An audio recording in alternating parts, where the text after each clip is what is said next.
Halo semuanya, perkenalkan namaku Angela Simarmata dari Prodi Administrasi Perkantoran, mahasiswi Universitas Negeri Yogyakarta. Nah, di sini aku akan memberikan sedikit video tutorial tentang mengarsip dokumen pribadi maupun dokumen keluarga secara manual.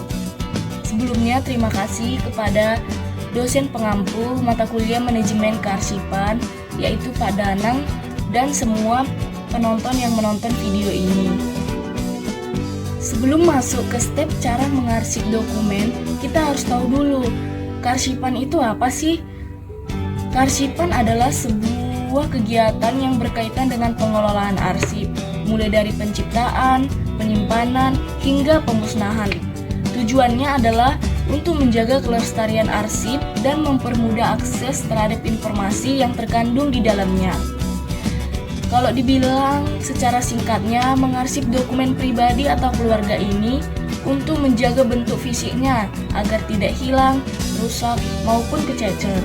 Nah, sekarang kita masuk ke step cara mengarsip dokumen secara manual. Sebelumnya, kita harus mempersiapkan beberapa hal berikut.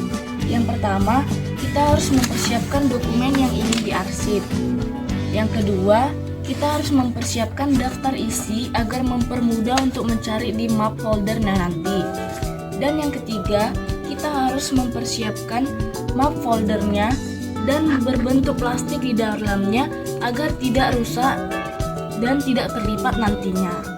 Nah, setelah mempersiapkan beberapa bagian-bagian penting yang tadi, kita akan mulai mengarsip dokumennya dengan cara memasukkan dokumen sesuai dengan daftar isi yang sudah kita buat tadi. Misalnya ada halaman, data diri, kartu keluarga, akta kelahiran, dan yang lainnya.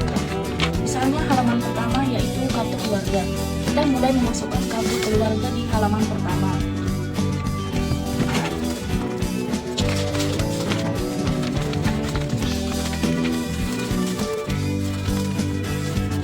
Yang kedua, kita akan memasukkan KTP.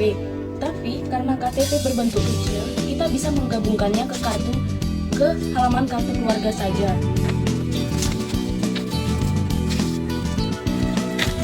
Yang ketiga, kita bisa memasukkan KTM. Kebetulan saya sudah mencetak printout KTM. Walaupun kita sudah memiliki bentuk kartu fisik, kita juga harus perlu mencetak printout KTM supaya jaga-jaga agar tidak kehilangan. Kita bisa memasukkannya ke dalam folder yang halaman plastik kedua. Terus yang keempat, akta kelahiran. Akta kelahiran bisa kita masukkan ke plastik berikutnya.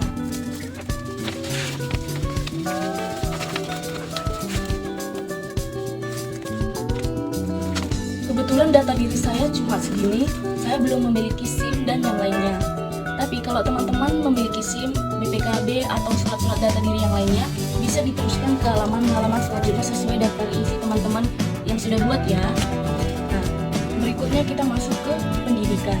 Yang pertama kita memasukkan ijazah SD. Kita bisa masukkan ke halaman berikutnya. Berikutnya setelah ijazah SD, kita lanjut ke jenjang berikutnya yaitu ijazah SMP.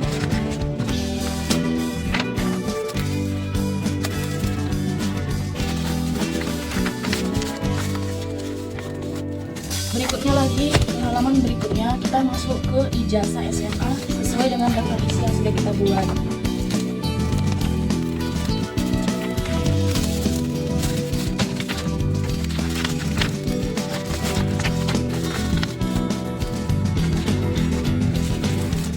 Nah, kebetulan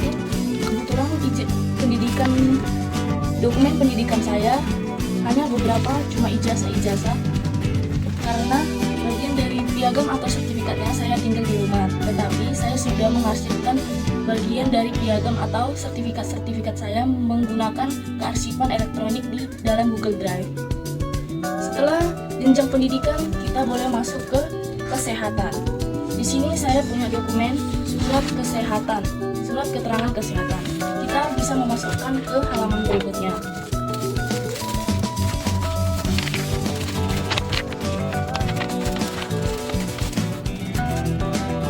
Saya juga punya surat keterangan hasil pemeriksaan narkoba. Kita bisa memasukkan ke halaman berikutnya. Ini di bagian kesehatan.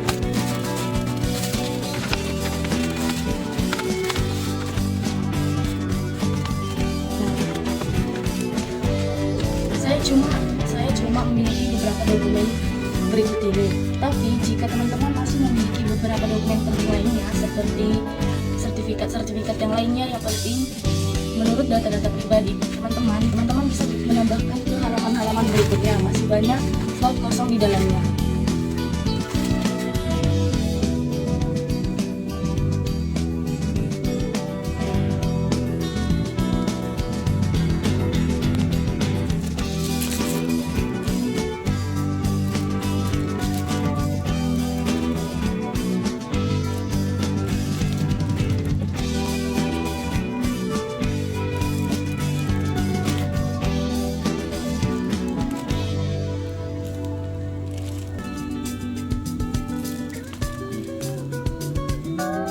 Sekian video tutorial yang dapat saya sampaikan. Mohon maaf jika ada yang kurang atau memiliki kesalahan, mohon dikoreksi ya.